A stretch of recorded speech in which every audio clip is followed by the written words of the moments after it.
తెలంగాణ ప్రభుత్వం విద్యారంగంలో సమూలమైన మార్పులు చేస్తానంటుంది. దానికోసం పలు కమిటీలు వేసింది. ఆ నివేదికలు రావటంలో జాప్యం జరుగుతుంది. అయితే విద్యా కమిషన్ ఇచ్చిన నివేదిక, దానికి సంబంధించిన ముసాయిదా బిల్లు సిద్ధంగా ఉన్నప్పటికీ ఇటీవల జరిగిన అసెంబ్లీ సమావేశాల్లో అది చర్చకు రాలేదు. అలాగే అది చట్టంగా మారలేదు. మరోపక్కేమో పాఠశాలలు అంటే ప్రైవేట్ పాఠశాలలు ఇష్టానుసారంగా ఫీజు దోపిడీకి పాల్పడుతున్నారు. అంటే ప్రతి ఏడాదిలాగా ఈ ఏడాది కూడా అనేక పాఠశాలలు ఫీజులు పెంచేసాయి. 10% నుంచి 30% వరకు. దారుణం. ఒక పక్కేమో రేట్లు విపరీతంగా మండిపోతున్న నేపథ్యంలో సామాన్య జనం, మిడిల్ క్లాస్ జనం చాలా ఆవేదన వ్యక్తం చేస్తున్నారు. ప్రభుత్వానికి అసలు ఈ ప్రైవేట్ పాఠశాలలపై ఎందుకు పట్టు లేదు, నియంత్రించలేక ఎందుకు పోతున్నారు అని వాళ్ళు నిలదీస్తున్నారు.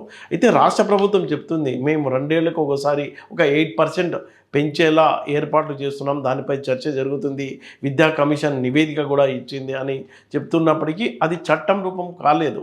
కాబట్టి ఇది ఇంకా అది అమలు కావడం లేదు. అంటే ఈ విద్యా సంవత్సరంలో ఫీజుల పెంపుని నియంత్రించడం సాధ్యమవుతుందా అనేది పెద్ద క్వశ్చన్ మార్క్గా అయిపోయింది.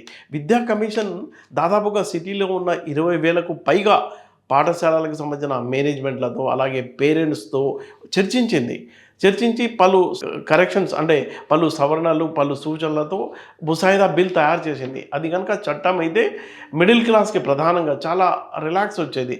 ఎందుకంటే ప్రతిసారి కూడా పాఠశాలలు కావాలని ఉద్దేశపూర్వకంగా సిలబస్ మారుస్తూ, అంటే అవే పుస్తకాలు ఉంటాయి, అట్ట మార్చడమో లేకపోతే అటు ఇటు చేయడమో అని ప్రతి ఏడాది పుస్తకాలు మారుస్తూ, అంటే ఆ పుస్తకాలు సెకండ్ ఇయర్లో అంటే ఒక ఫ్యామిలీలో 2 పిల్లలు చదువుతుంటే ఒకళ్ళ తర్వాత ఒకళ్ళు ఆ క్లాస్కి వస్తుంటే ఆ పుస్తకాలు వాళ్లకు ఉపయోగపడని విధంగా అలాంటి సిస్టమ్ నడుస్తుంది మొత్తం పాఠశాలల్లో. అంటే ప్రతి ఏడాది కూడా పాఠశాలల్లో పుస్తకాలు కొనుక్కోవాలంటే 18,000 రూపాయలు బట్టి కొనాల్సి వచ్చిందని నిన్న ఒక పాఠశాల ఏదైతే ఈ షేక్పేటలో ఉన్న ఒక పాఠశాల ఉందో అక్కడున్న పేరెంట్స్ చాలా బాధపడుతూ చెప్తున్నారు. అంటే పరిస్థితి ఇంత తీవ్రంగా ఉంది. ప్రభుత్వం ఏమో రిపోర్ట్స్ కోసం వెయిట్ చేస్తుంది. విద్యా కమిషన్ వాళ్ళు ఏం చేస్తున్నారంటే మేము రిపోర్ట్ తయారు చేసాం, అది ముసాయిదాపై చర్చ జరుగుతుంది అంటే 3 కమిటీలు మంత్రి శ్రీధర్ బాబు ఆధ్వర్యంలో 2024 జూలైలో ఒక మంత్రివర్గ ఉపసంఘాన్ని ఏర్పాటు చేశారు. అంటే ఈ విద్యా వ్యవస్థలో మార్పులు తీసుకురావడానికి. ఆ తర్వాత 2024 మే నెలలో రిటైర్డ్ ఐఏఎస్ అధికారి ఆకునూరి మురళి ఆధ్వర్యంలో విద్యా కమిషన్ వేశారు. ఆ తర్వాత 2025లో కూడా కేశవరావు ఆధ్వర్యంలో ఇంకొక కమిటీ వేశారు. అంటే ఈ 3 కమిటీల మధ్య ఎలాంటి సమన్వయం ఉంది, ఎందుకు ఇది బిల్లు కాస్త యాక్ట్ కాలేకపోతుందని పేరెంట్స్ అసోసియేషన్లు ఆందోళన వ్యక్తం చేస్తున్న నేపథ్యంలో విద్యా కమిషన్ చెప్తుంది, మేమైతే అందరితో విచారించాం, అందరితో మాట్లాడాం, సమస్యలన్నీ హైలైట్ చేశాం, ఎలాంటి దోపిడీ జరుగుతుంది అనేది మేము గుర్తించాం. అయితే ఇది నియంత్రణ జరగాలి అంటే చట్టం అవ్వాలి, చట్టం అయితేనే ఇది ప్రజలకు యూజ్ అవుతుందని వాళ్ళు చెప్తున్నారు. చాలా ప్రైవేట్ పాఠశాలల్లో ఇష్టానుసారంగా 10-30% ఫీజు హైక్ చేశారని పేరెంట్స్ చాలా ఇబ్బంది పడుతున్నారు సార్. అయితే విద్యా కమిషన్ చాలా రోజుల నుంచి కసరత్తు చేస్తుంది, నమూనా బిల్లు కూడా తయారు చేశారని చెప్తున్నారు. ఎందుకు అది ఫైనల్ కావడం లేదు? విద్యా కమిషన్ చాలా మందితో చర్చించింది. ఎవరితో చర్చించింది? పేరెంట్స్తో, స్టూడెంట్స్తో, నాన్ గవర్నమెంటల్ ఆర్గనైజేషన్స్లో ఏవైతే టీచర్స్ యూనియన్స్ ఉన్నాయో వాళ్ళతో, అండ్ తర్వాత హైదరాబాద్లో కానీ తెలంగాణలో కానీ ఇంటర్నేషనల్ స్కూల్స్ ఉన్నాయి, నేషనల్ స్కూల్స్ ఉన్నాయి, టెక్ సావీ స్కూల్స్ ఉన్నాయి, చాలా ప్రైవేట్ స్కూల్స్లో చాలా వెరైటీ ఉంది. ఈ ప్రైవేట్ స్కూల్ మేనేజ్మెంట్స్ అందరినీ పిలిపించి మేము మాట్లాడినాం. ప్రతి ఒక్క మేనేజ్మెంట్ పిలిపించి దాని మీద చర్చ పెట్టినాం. మీదేంటి, మీ స్కూల్ ఏంటి, మీ స్కూల్ స్ట్రక్చర్ ఏంటి, ఎంత ఉంది అక్కడ ఫీజు, ఎంత ఫీజు ఛార్జ్ చేస్తున్నారు, ఎందుకు అంత ఫీజు ఛార్జ్ చేస్తున్నారు, ఇయర్లీ ఇంక్రీజ్ ఎంత ఉంటుందని కేటగిరీ వైజ్ మేము స్కూళ్ళని డివైడ్ చేసాం. 5 కేటగిరీస్ అని, international schools to small schools చేసిన తర్వాత దానికి ఒక నివేదిక ఇచ్చినాము, రిపోర్ట్ ఇచ్చినాము గవర్నమెంట్కి రిపోర్ట్ ఇచ్చిన తర్వాత దాని మీద ఒక స్కూల్ ఫీ రెగ్యులేషన్ బిల్ అనేది బిల్ కూడా ఇచ్చినాము.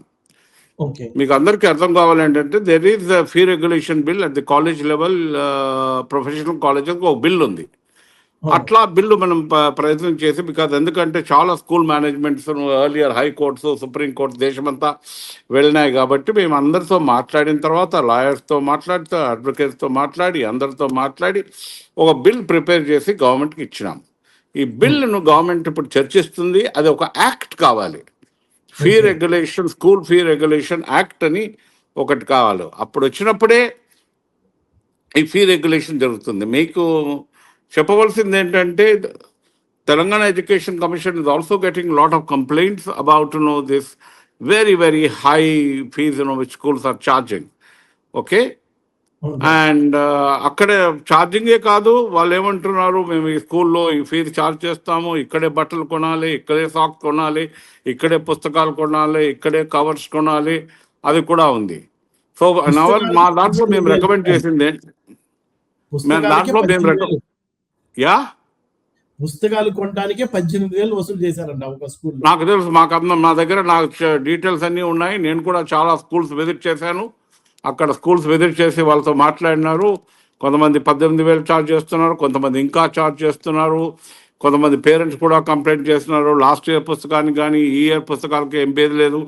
మా అబ్బాయి 2nd క్లాస్లో చదివినారు, ఇప్పుడు ఇంకో అబ్బాయి 2nd క్లాస్కి వస్తున్నాడు, అవే పుస్తకాలు యూజ్ చేసినా కానీ స్కూల్స్ అలౌ చేయడం లేదు. It's very arbitrary functioning is there. That is why Telangana education commission దీని ఒక బిల్లు అందరితో చర్చ చేసి ఇచ్చినాము.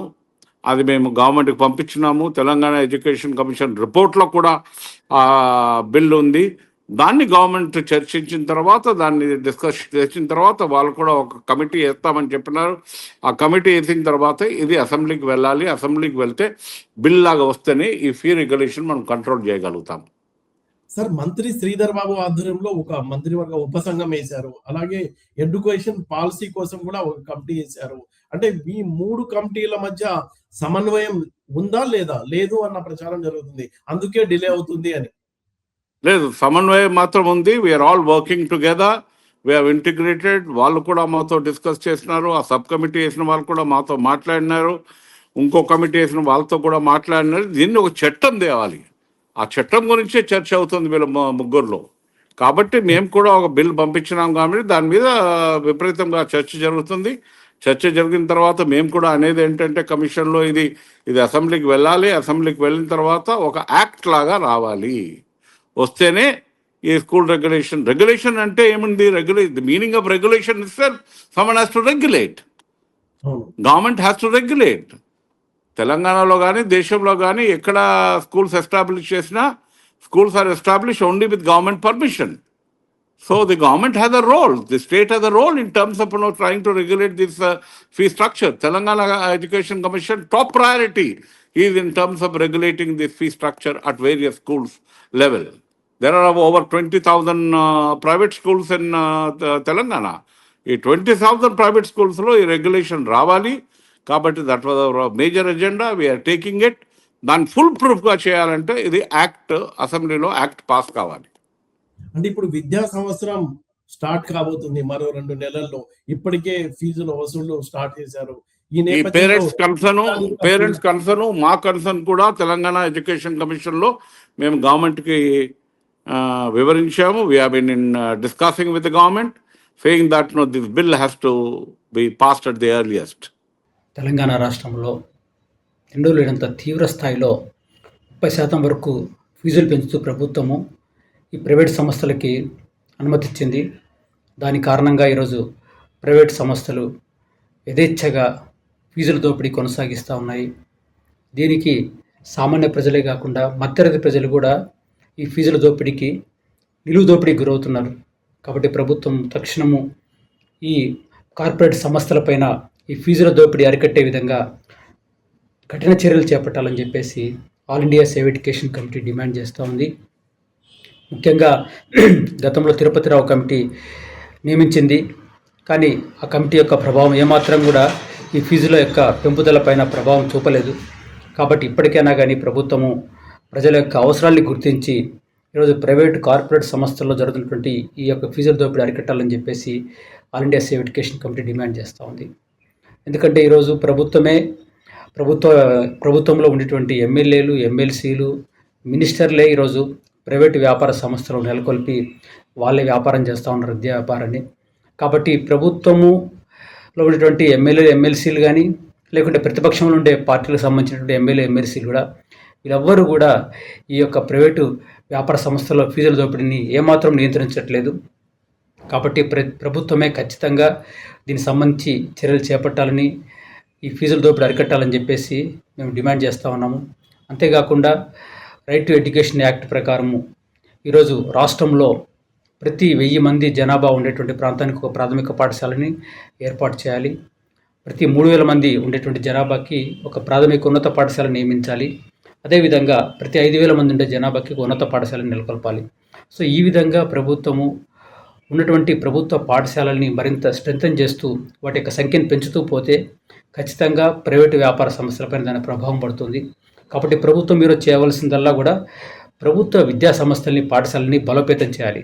దానికి గతంలో కొఠారి కమిషన్ రికమెండ్ చేసినట్లుగా ఖచ్చితంగా దాదాపుగా 30% వరకు బడ్జెట్లో నిధులు కేటాయించాలి.